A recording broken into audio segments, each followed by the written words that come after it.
हे परम प्रभु, मेरो सम्पूर्ण हृदयले म तपाईको प्रशंसा गर्नेछु। म तपाईका सबै अचम्मका कामहरूको बयान गर्नेछु। म तपाईमा आनन्दित हुनेछु र रमाउनेछु। हे परम प्रधान, म तपाईको नामको स्तुति गाउनेछु। जब मेरा शत्रुहरू पछि हट्छन्, तब तिनीहरू तपाईको सामु पछारिनेछन् र नष्ट हुनेछन्, किनकि तपाईले मेरो अधिकार र मुद्दा कायम राख्नु भएको छ।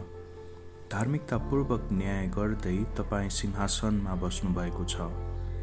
तपाईले अन्य जातिहरूलाई हकार्नु भएको छ। तपाईले दुष्टलाई नष्ट गर्नु भएको छ। तपाईले सदा सर्वदाको निम्ति तिनीहरूको नाम मेटिदिनु भएको छ। ए शत्रु सदाका लागि विनाशहरू अन्त भएका छन् अनि तैले शहरहरू नष्ट गरेको छस्। तिनीहरूसितै तिनीहरूको सम्झना धरि मेटिएको छ। तर परमप्रभु सधैँभरि रहनुहुनेछ।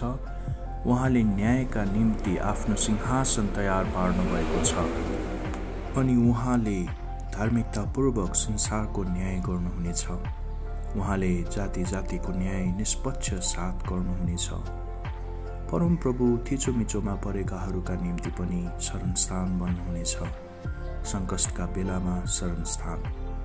अनि जसले तपाईको नाम जान्दछन् तिनीहरूले तपाईमाथि भरोसा राख्नेछन्, किनकि हे परमप्रभु, तपाईको खोजी गर्नेहरूलाई तपाईले त्याग्नु भएको छैन। सियोनमा बास गर्नुहुने परमप्रभुको स्तुति गाओ। मानिसहरूको बीचमा उहाँका कामहरूको घोषणा गर, किनभने रगतको खोज तलास गर्नुहुँदा उहाँले तिनीहरूको सम्झना गर्नुहुन्छ। उहाँ नम्रहरूको पुकार बिर्सनुहुन्न। हे परमप्रभु, तपाईं जसले मलाई मृत्युका ढोकाहरूबाट उठाउनुहुन्छ, म माथि दया राख्नुहोस्। मलाई घृणा गर्नेहरूबाट आएको मेरो कष्टलाई विचार गर्नुहोस् र तपाईको सबै प्रशंसा म सियोनकी छोरीको ढोकाहरूमा देखाउन सकूँ। म तपाईको उद्धारमा रमाउनेछु। अन्य जातिहरू आफैले खनेको खाडलमा जाकिएका छन्।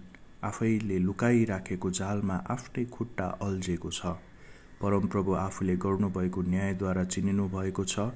दुष्ट आफ्नै हातको काममा फसेको छ।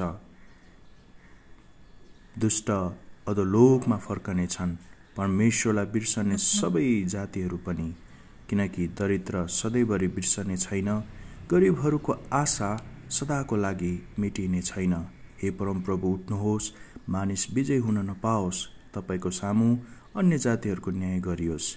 हे परमप्रभु, तिनीहरूलाई डरमा पार्नुहोस् र अन्य जातिहरूले आफू चाहिँ मानिस मात्र रहेछौं पनि जानुन्।